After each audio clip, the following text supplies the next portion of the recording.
माननीय राष्ट्रीय अध्यक्ष श्री अखिलेश यादव जी द्वारा दिए गए इस वक्तव्य से समाज में बढ़ती गैर बराबरी पर गहरी चिंता व्यक्त की गई। आजादी के समय हमारा लक्ष्य एक ऐसा समाज बनना था जहां हर नागरिक को समान अवसर और अधिकार प्राप्त हो, लेकिन दुर्भाग्यवश बीते वर्षों में सरकारों के फैसलों ने इस लक्ष्य से हमें दूर कर दिया।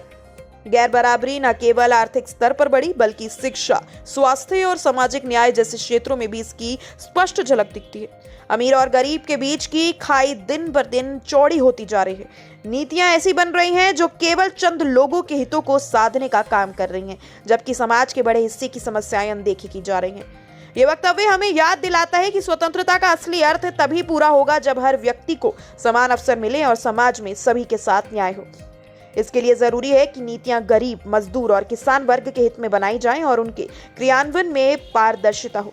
समाज में गैर बराबरी खत्म करने के लिए हमें सामूहिक प्रयास करना होगा। मैंने आपसे कहा कि न्याय और समानता और जो लक्ष्य था आजादी का कि सब गैर बराबरी खत्म हो। आज 75 वर्ष के बाद हमें ये सोचना पड़ेगा कि गैर बराबरी बढ़ी है कि कम हुई है। जिस तरह के सरकारों के फैसले रहे हैं उससे गैर बराबरी बढ़ी है।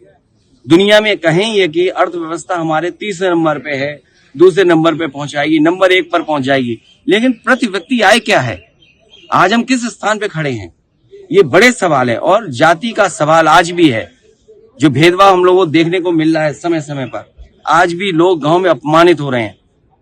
तो ये बड़े सवाल हैं जिसको हमें समाधान ढूंढना है।